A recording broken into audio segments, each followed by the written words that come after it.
എടോ ജയിലുകളൊക്കെ താൻ പിടിച്ച ഗുണ്ടകളെ കൊണ്ട് ഫുള്ളാ. 3 സെൻട്രൽ ജയിലുകളിലും ഹൗസ്ഫുൾ ബോർഡ് എഴുതി തൂക്കിയിട്ടിരിക്കുക.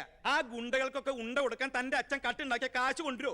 പോലീസ് ഇപ്പൊ അങ്ങോട്ട് ഓടുന്നു ഇങ്ങോട്ട് ഓടുന്നു. ഈ മൂത്രം ഒഴിച്ചിട്ടല്ല ജീപ്പ് ഓടുന്നത്, പെട്രോൾ ഒഴിച്ചിട്ടാ. കേരളം ഭരിക്കുന്ന CM ഇങ്ങനെ ഒരു കോമാളിയാ വരുന്നത്. അതേടാ, ഞാൻ കോമാളിയാ, സർക്കസിലെ കോമാളി. നീയല്ലേ ഇപ്പൊ എന്റെ റിംഗ് മാസ്റ്റർ. നീ ഇങ്ങോട്ട് ചാടാൻ പറഞ്ഞാ ഇങ്ങോട്ട് ചാടും, അങ്ങോട്ട് ചാടാൻ പറഞ്ഞാ അങ്ങോട്ട് ചാടും. ഒരു ദിവസം എല്ലാം കൂടി എന്റെ കയ്യിൽ നിന്ന് പോട്ടോ.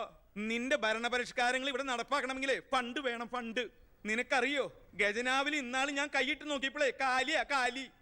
MLA മാർക്കും മന്ത്രിമാർക്കും അടുത്ത മാസം ശമ്പളം കൊടുക്കണമെങ്കിലേ ADB-ന്നോ വേൾഡ് ബാങ്കിന്നോ ലോൺ എടുക്കണം. അതറിയോ? ഇതാണോ പ്രശ്നം? ഖജനാവ് നിറയ്ക്കാൻ വേണ്ടി ഒരു ബാങ്കിൽ നിന്ന് ലോൺ എടുക്കണ്ട. നമ്മുടെ ഈ സംസ്ഥാനത്ത് തന്നെ ഒന്ന് ശ്രമിച്ചാൽ മതി. എന്നാ നീ പോയി ശ്രമിക്കേ. സാറിന്റെ ഈ പെർമിഷൻ മാത്രം മതി സാർ. Thank you sir. ദേ പോണു എന്ത് മാരണാവോ ഉണ്ടാക്കി കൊണ്ടുവരാൻ പോണു. ഈ കസേര പോകുന്ന തോന്നണേ.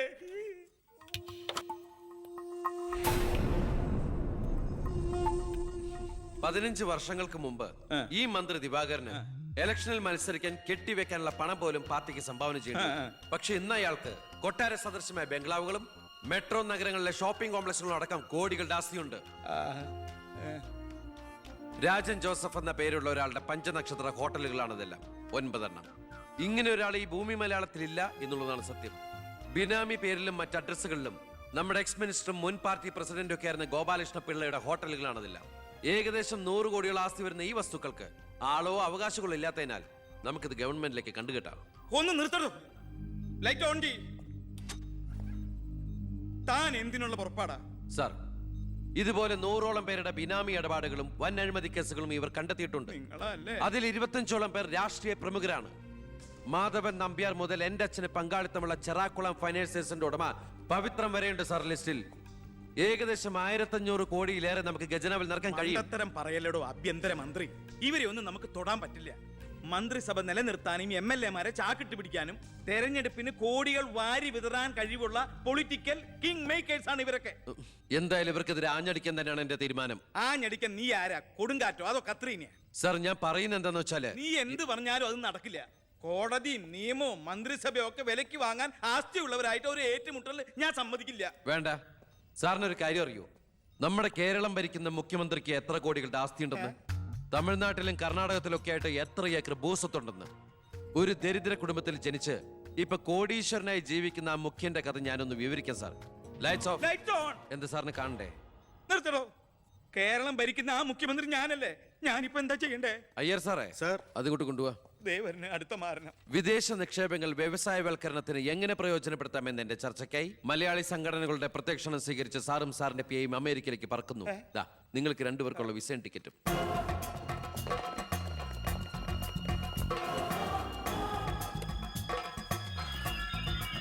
ദിവാകരൻ സാറിന് കൂടുതലായിട്ട് എന്തെങ്കിലും പറയാനുണ്ടോ? എല്ലാം നോട്ട് ചെയ്തോളൂ. കിഴിപ്പള്ളി സാർ ഒന്ന് സൈൻ ചെയ്യണം. Prathap, take it sir.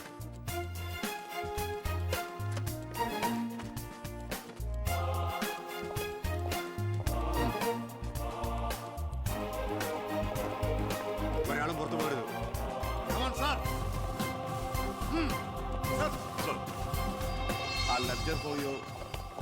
Mister Pavithran, we want search your office. എന്താ? ഇതാ search warrant. Take a lock. ആ ലോക്കറിന്റെ കീ എടുക്ക്. ലോക്കർ തുറക്ക്.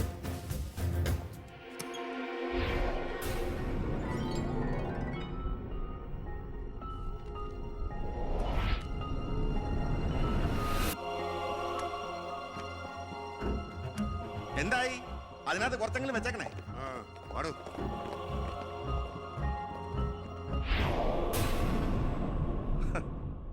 ഞാൻ ഒരു കാര്യം പറഞ്ഞേക്കാം. എന്തൊക്കെയായാലും ആഭ്യന്തരമന്ത്രി രാജിവെക്കണം. 5 or 6 കോടി എഴുതിട്ടാണ് പ്രതിപക്ഷത്തുള്ള ഏതെങ്കിലും ഒരു ഘടകകക്ഷിയെ KDF-ൽ ചേർത്ത് എണ്ണം തയ്ക്കണം.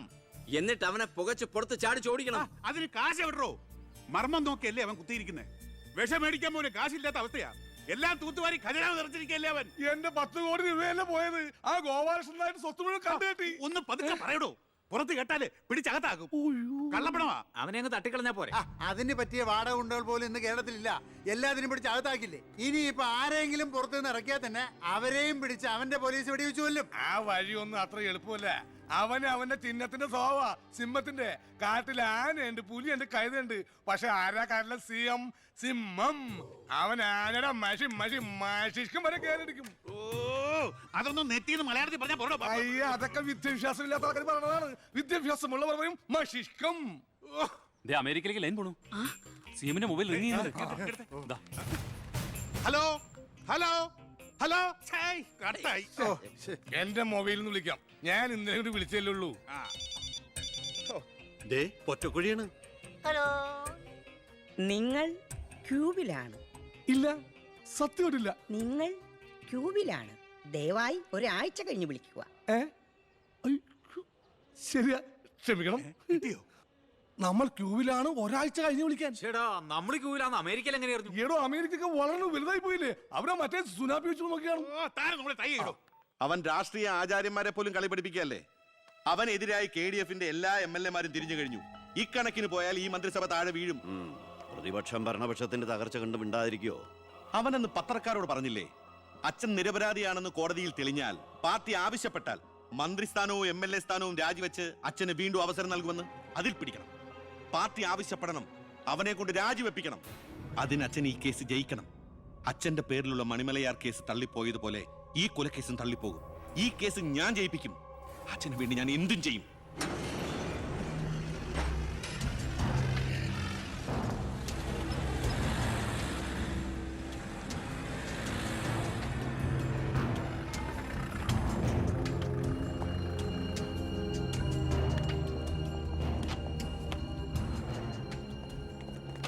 സാർ, ഇന്ന് രാവിലെയാണ് സംഭവം നടന്നത്. രാഷ്ട്രീയ വാക്കുതർക്കം മൂത്ത് സഹതടവുകാരൻ വെട്ടൂർ ശിവനെ കുത്തിക്കൊല്ലുകയായിരുന്നു സാർ. കൂർത്ത കമ്പി ഉപയോഗിച്ചാണ് പ്രതി കൃത്യം നടത്തിയത്. പ്രതിയെ കോടതിയിലേക്ക് കൊണ്ടുപോയിട്ടുണ്ട് സാർ.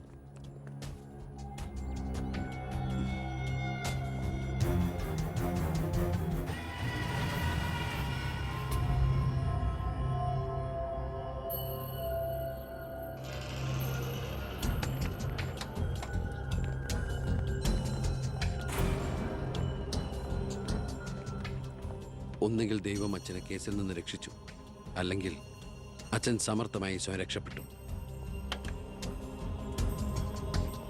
പ്രസാദ് വധക്കേസിൽ ഒന്നാം പ്രതി കൊല്ലപ്പെട്ട സാഹചര്യത്തിലും രണ്ടാം പ്രതിക്ക് ഒന്നാം പ്രതിയുമായുള്ള ബന്ധം സംശയാതീതമായി കോടതിക്ക് മുമ്പാകെ തെളിയിക്കാൻ പ്രോസിക്യൂഷന് കഴിയാത്തതിനാലും രണ്ടാം പ്രതി ബാലഗംഗാധര മേനോനെ കോടതി നിരുപാധികം വിട്ടയക്കുന്നു.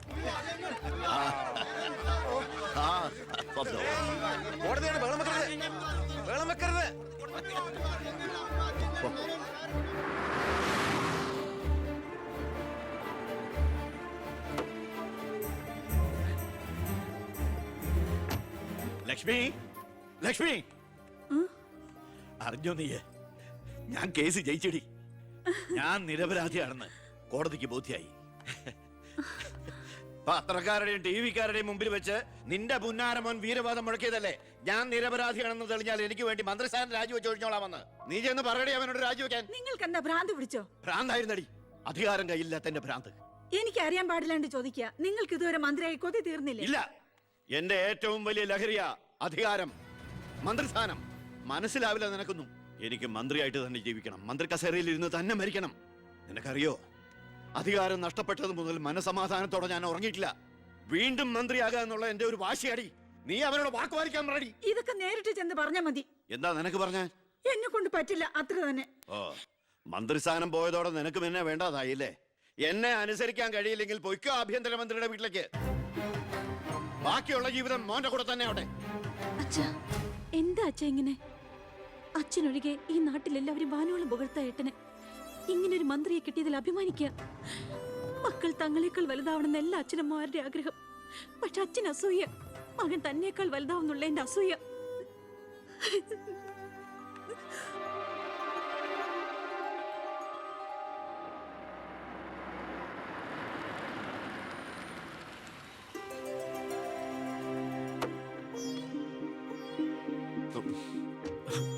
അമ്മേ, ശാരി, ഇത് ആരാ വന്നിരിക്കുന്നത് നോക്കിയേ. വാമേ, അമ്മേ, നീ പോയൊരു ചായ ഉണ്ടാക്കി കൊണ്ടുവാ. നിന്റെ കൈപ്പുണ്യം അമ്മയെന്ന് അറിയട്ടെ. വാമേ, അമ്മയ്ക്ക് ഇങ്ങോട്ട് വരാൻ അച്ഛൻ പെർമിഷൻ തന്ന നിലയ്ക്ക് അമ്മയുടെ ഈ വരവിന് എന്തോ ഒരു ലക്ഷ്യമുണ്ടല്ലോ. എന്താ എന്താ അമ്മയുടെ മുഖത്തിനൊരു വാട്ടം? ഇത് സന്തോഷിക്കേണ്ട സമയമല്ലേ? അച്ഛനാണെങ്കിൽ കേസെല്ലാം ജയിച്ചു, മകനാണെങ്കിൽ ഹോം മിനിസ്റ്റർ. ഞാൻ മാറി താമസിക്കുന്നു എന്നതൊഴിച്ചാൽ വേറൊരു പ്രശ്നവും ഞാൻ അമ്മയെ കാണുന്നില്ല. പറയമ്മേ, എന്താ പ്രശ്നം? എന്തിനാടാ നിനക്ക് ഈ മന്ത്രിസ്ഥാനം? നീ രാജിവെക്കണം. അപ്പോ അച്ഛൻ ഇതിനാണ് അമ്മ ഇങ്ങോട്ട് അയച്ചത്? നിന്നോട് യാചിക്കാൻ വേണ്ടിയാണ് ഞാൻ വന്നത്. അമ്മ എന്ത് പറഞ്ഞാലും ഞാൻ ഇതുവരെ അനുസരിച്ചിട്ടേ ഉള്ളൂ. പക്ഷേ ഈ കാര്യത്തിൽ അമ്മേനോട് ക്ഷമിക്കണം. ഇപ്പൊ ഞാൻ അമ്മയെ അനുസരിച്ച അത് എന്നെ ജയിപ്പിച്ചു വിട്ട ജനങ്ങളോട് ഞാൻ ചെയ്യുന്ന വഞ്ചനയായിരിക്കും. അത് തന്നെയല്ല, തുടങ്ങി വെച്ച ഒരുപാട് കാര്യങ്ങൾ എനിക്ക് പൂർത്തീകരിക്കാനുണ്ട്. അതുകൊണ്ട് തൽക്കാലം എനിക്ക് രാജിവെക്കാൻ നിർവാഹമില്ലെന്ന് അമ്മ ചെന്ന് അച്ഛനെ പറഞ്ഞ് മനസ്സിലാക്കണം. കുടുംബ ബന്ധങ്ങൾ മറന്ന് നീ മന്ത്രിയായിട്ടിരുന്ന നാട് നന്നാക്ക്. അച്ഛനും അമ്മയും നിനക്ക് വേണ്ടല്ലോ. അമ്മേ, ഞാൻ പറയുന്നത് നീ എന്നോട് മിണ്ടണ്ട.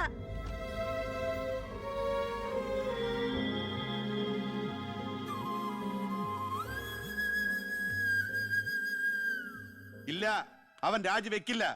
അവൻ രാജിവെക്കുമെന്ന് കരുതിയ നമ്മളാ മണ്ടന്മാർ. ചക്കരക്കുടത്തിലല്ലേ കൈയിട്ടിരിക്കുന്നത്. അധികാരത്തിന്റെ മത്ത് പിടിപ്പിക്കുന്ന സുഖം അവനും അനുഭവിച്ചു കഴിഞ്ഞു. ഇനി അച്ഛന് വേണ്ടി സ്വന്തം സുഖങ്ങൾ ഉപേക്ഷിക്കാൻ മാത്രം വിഡ്ഢിയൊന്നും അല്ലവൻ.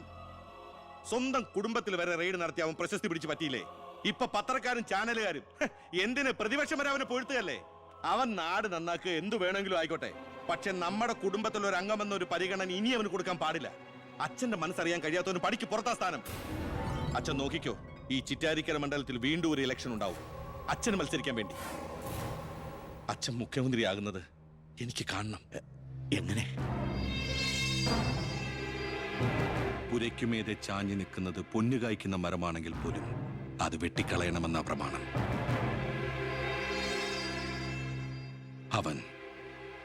അവൻ ഇല്ലാതാകണം.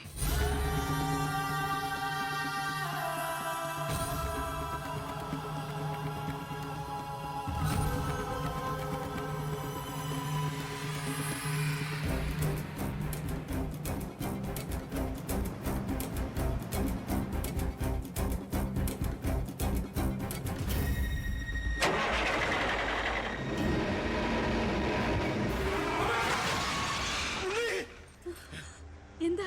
എന്തു പറ്റി?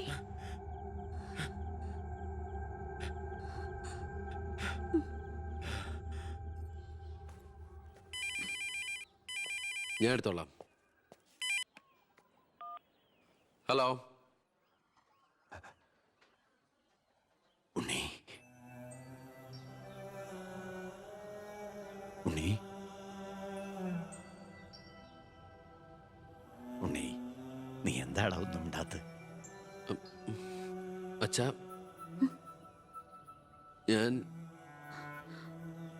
എനിക്ക് നിന്നെ ഒന്ന് കാണണം. ഞാനിപ്പോ ഡൽഹിക്ക് പോകാൻ വേണ്ടി എയർപോർട്ടിൽ പോകാൻ നിൽക്കുക. എന്തായാലും ഞാൻ അവിടെ വന്നിട്ട് നീ പോയാ മതി. ഉടനെ എത്താം. അച്ഛനാ, ആ ശബ്ദത്തില് പഴയ സ്നേഹവും വാത്സല്യവും ഒക്കെ എന്നെ ഉണ്ണീന്ന് അച്ഛൻ പണ്ടങ്ങ് വിളിച്ച് കേട്ടതാ. പിന്നെ ഇപ്പോഴാ ഇങ്ങോട്ട് വരണുണ്ടെന്ന്. ഈശ്വര.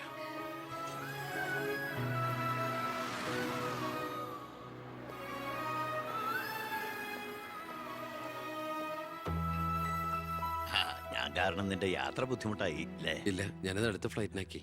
ഓഹോ, വരൂ അച്ഛാ. പെട്ടെന്ന് കാണണമെന്ന് പറഞ്ഞപ്പോ നീ ഒന്ന് പകച്ചു.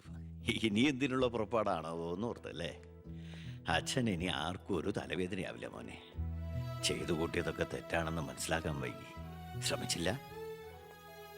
അധികാരത്തിന്റെ ലഹരിയിൽ പായായിരുന്നു ഇത്രയും കാലം. പ്രായമാകുന്നോറും കുട്ടികളുടെ മനസ്സാവുമല്ലേ? എന്ത് കണ്ടാലും സ്വന്താക്കണം എന്നൊരു മോഹം. എന്താ ഇപ്പൊ ഇങ്ങനെയൊക്കെ?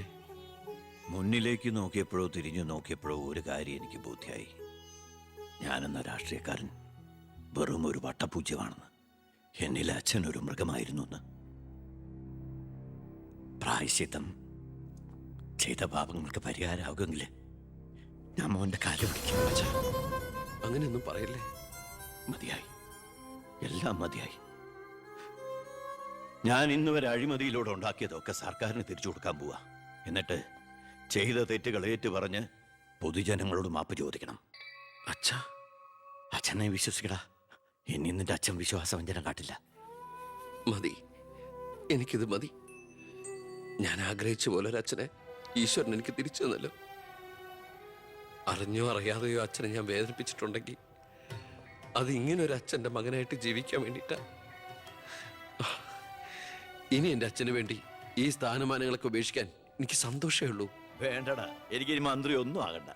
നീ ആ ശരി, നിന്നെപ്പോലുള്ള ചെറുപ്പക്കാരാണ് ഇനി ഇവിടെ ഭരിക്കേണ്ടത്. അടുത്ത തലമുറ നിന്നെ മാതൃകയാക്കുന്നത് നിറഞ്ഞ മനസ്സോടെ എനിക്ക് കാണണം. എന്നിട്ട് ഇങ്ങനെ ഒരു മന്ത്രിയുടെ അച്ഛനായിട്ട് ഇനിയുള്ള കാലം അഭിമാനത്തോടെ എനിക്ക് ജീവിക്കണം. ആ മോളെ, വന്നു കയറിയ മഹാലക്ഷ്മിയെ ആട്ടിപ്പായിച്ചവനാ ഞാൻ. എല്ലാ സൗഭാഗ്യങ്ങളും നിങ്ങൾക്ക് ഈശ്വരൻ തരും, നന്നായി വരും. ഉണ്ണി, ഇപ്പൊ എനിക്ക് മനസ്സിന് എന്തൊരു സ്വസ്ഥതയാണെന്നറിയൂടാ. ഇനി എനിക്കെല്ലാം മറന്ന് സമാധാനമായിട്ട് ഉറങ്ങണം. വരട്ടേടാ. ആ, നീ ഡൽഹി യാത്ര കഴിഞ്ഞ് തിരിച്ചു വന്നാൽ ഉടൻ 2 പേരും തറവാട്ടിലേക്ക് താമസം മാറണം. പറ്റേ മോളെ? ആ